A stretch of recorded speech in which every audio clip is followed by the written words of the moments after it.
বন্ধুরা নমস্কার, আমি ডক্টর জয়ন্ত বাইন, প্লাস্টিক এবং কসমেটিক সার্জন। আমাদের এই যে ভাই এসে, ওনার 28 বছর বয়স, কিন্তু ওনার মাথার চুল যথেষ্ট পাতলা হয়ে গেছে এবং ওনার টাক পড়ে গেছে।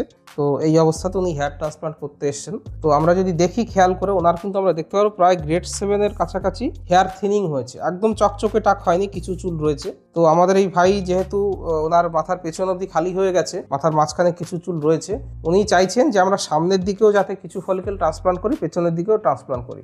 তো অ্যাকচুয়ালি সামনে থেকে পেছনে পুরো এরিয়াটা করতে গেলে প্রায় যদি আমরা গ্রেড 6 বার্নেস ধরি, তাহলে 6×54 5400 ফলিকেল দরকার। কিন্তু আমরা আজকে ওনার ক্ষেত্রে 3000 থেকে 3500 ফলিকেল ট্রান্সপ্লান্ট করব এবং ওনার মাথার পেছনের এরিয়াতে অ্যারাউন্ড 1000 ফলিকেল আমরা ট্রান্সপ্লান্ট করব, সামনের দিকে অ্যারাউন্ড 2000 থেকে 2500 ফলিকেল ট্রান্সপ্লান্ট করব। সব মিলিয়ে আমাদের প্ল্যান রয়েছে 3000 ফলিকেল করা। কিন্তু ওনার ক্ষেত্রে যেটা সমস্যার, সেটা হচ্ছে ওনার ডোনার এরিয়া যেটা রয়েছে, চুলগুলো খুবই পাতলা, ভীষণ পাতলা, একদম থিন হেয়ার। সুতরাং এই এরিয়া থেকে অতগুলো গ্রাফট তো পাওয়া যাবে না, আমরা দাড়ির এরিয়া থেকে নিতে হবে। ফরচুনেটলি এই ভাইয়ের দাড়িতে খুব সুন্দর গ্রাফট রয়েছে, তো আমরা চেষ্টা করছি দাড়ির এরিয়া থেকে অ্যারাউন্ড 2000 মতো ফলিকেল নেওয়া। একটু বেশি ফলিকেল আমরা দাড়ির এরিয়া থেকে নেব এবং বাকি যদি 1500 ফলিকেল আমরা মাথার পেছন থেকে নিই, সেই অংশটা। তো টোটাল 3000 থেকে 3500, আমরা 3000-এর প্ল্যান করে এগোচ্ছি।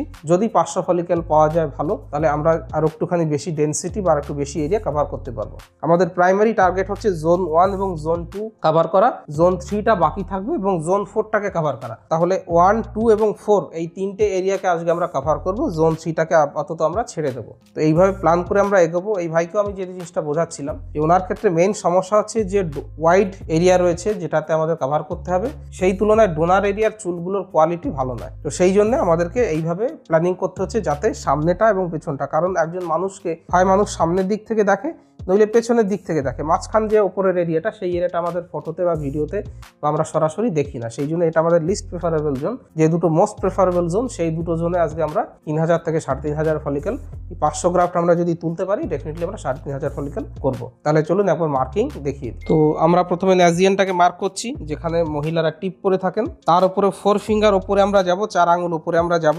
যেহেতু এই ভাইয়ের বয়স 28 বছর, ওনার হেয়ার লাইনটা খুব বেশি কিন্তু পেঁচোয়নি, কিন্তু চুল একেবারেই পাতলা হয়ে গেছে, টাক পড়ে গেছে। আমরা যেটা করব, ওনার হেয়ার লাইনটা পিছিয়ে যাবে সেইটা আন্দাজ করে আমরা হেয়ার লাইনটাকে একটু পেছন থেকে করব। এতে দুটো লাভ, একটা ওনার ম্যাচিওর লুক আসবে, 2 নম্বর আমাদের খালি হয়ে যাওয়া এরিয়াটা কম আসছে, সেক্ষেত্রে গ্রাফটের সংখ্যা কম লাগবে। এবং ওনার ক্ষেত্রে গ্রাফট যেহেতু আমরা বেশি পাবো না, আমাদের অনেকখানি এরিয়া ছড়িয়ে নিয়ে তো কোনো লাভ নেই।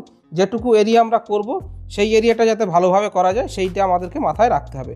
একটু কুঁচকে তাকান ভাই উপরের দিকে, এইটা হচ্ছে আমাদের হেয়ার লাইন। একটু কুঁচকে তাকান ভাই, কুঁচকে তাকালে পরে কুঁচকুনো যে এরিয়াটা শেষ হচ্ছে, সেইখান থেকে আমরা হেয়ার লাইনটাকে বানাবো। এটা হচ্ছে আমাদের ফ্রন্টাল হেয়ার লাইন, এটা হচ্ছে জোন 1, এটা আমাদের হাই ডেন্সিটি এরিয়া থাকবে। এই এরিয়াতে অ্যারাউন্ড আমরা 1400 মতো ফলিকেল ইউজ করব, যার মধ্যে ওনার চুল যেহেতু পাতলা রয়েছে, আমরা 700 মতো ফলিকেল, দাড়ির ফলিকেলটা এই এরিয়াটাতে আমরা ইউজ করব, ফলে অপটিক্যাল ডেন্সিটিটা ভালো দেবে। এরপরে হচ্ছে জোন 2 এরিয়া। আমাদের এই জোন 1 এবং জোন 2 হচ্ছে মোস্ট ইম্পর্টেন্ট এরিয়া, কারণ এই দুটোই হচ্ছে ছবি যখন তোলা হয়, আমরা যখন পাসপোর্ট সাইজ ছবি তুলি, তখন এই জোন 1 এবং জোন 2 সবার থেকে আগে আসে। এ ধরনের জোন 1 জোন 2তে কিন্তু অনেক বেবি হেয়ার্স রয়েছে। এরপর হচ্ছে জোন 3 এরিয়া, এই এরিয়াটা, এইটা আমাদের অপশনাল থাকছে। যদি আমরা বেশি গ্রাফ তুলতে পারি, তবেই আমরা এই জোন 3 এরিয়াটা কভার করতে পারবো, কারণ 3500 এরিয়া গ্রাফ দিয়ে জোন 4 অবধি কভার করা পসিবল নয়। তাহলে জোন 3 এরিয়াটা আমাদের অপশনাল থাকছে। এরপর হচ্ছে জোন 4 এরিয়া, যেটাকে আমরা ক্রাউন এরিয়া বলে থাকি। এই এরিয়াটা কিন্তু দেখা যেতে পারে পেছন থেকে, যখন আপনাকে লাইনে যখন আমরা দাঁড়াই বা আমাদের পেছনে যদি কেউ দাঁড়ান, তখন সে কিন্তু এই জোন 4 এরিয়াটাকে দেখে। তাহলে জোন 1, 2 এবং জোন 4 এই তিনটে এরিয়া হচ্ছে মোস্ট ইম্পর্টেন্ট। জোন 3 হচ্ছে লিস্ট বা সব থেকে কম ইম্পর্টেন্ট, এটা হচ্ছে জোন 4। তাহলে আজকে আমাদের যে প্ল্যান রয়েছে, আমরা জোন 1 করব, আমরা জোন 2 করব, জোন 4 করব। যদি কিছু ফলিকেল আমরা এক্সট্রা পাই, তাহলে জোন 3তে আমরা দিতে পারি।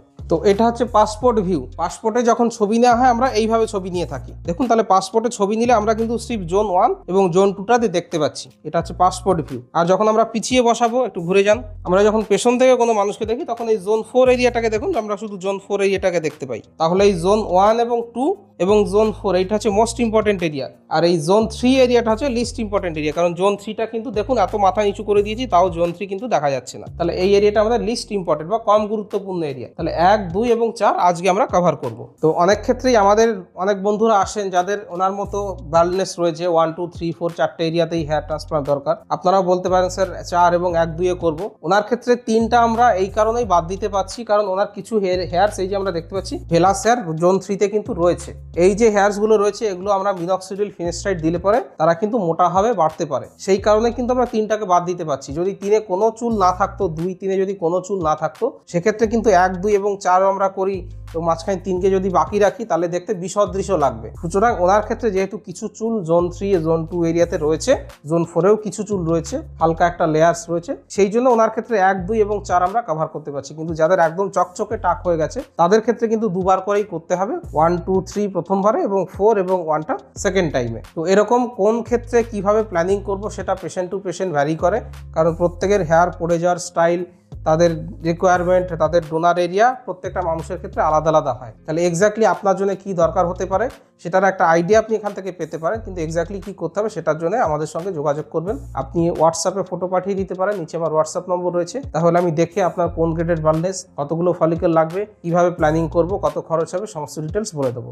তাছাড়া হেয়ার ট্রান্সপ্লান্ট নিয়ে টি টেকনিক, ই টেকনিক, কিভাবে গ্রাউট বসানো হচ্ছে, 1 মাস পরে কেমন দেখায়, 6 মাস পরে কেমন দেখায়, 1 বছর পরে কেমন দেখায়, পেশেন্টের এক্সপিরিয়েন্স, এই সমস্ত বিষয় নিয়ে অনেক ভিডিও আমার ইউটিউব চ্যানেলে দেওয়া রয়েছে, সেগুলো দেখতে পারেন। সেখান থেকে অনেক ইনফরমেশন পেয়ে যাবেন। আর নিচে আমার হোয়াটসঅ্যাপ নম্বর তো দেওয়াই আছে, সেখানে যোগাযোগ করলেও আপনি সমস্ত প্রশ্নের আনসার পাবেন। ভিডিওটা ভালো লাগলে লাইক করবেন, শেয়ার করবেন, চ্যানেলটাকে সাবস্ক্রাইব করবেন। ভিডিওটা দেখার জন্য ধন্যবাদ। নমস্কার।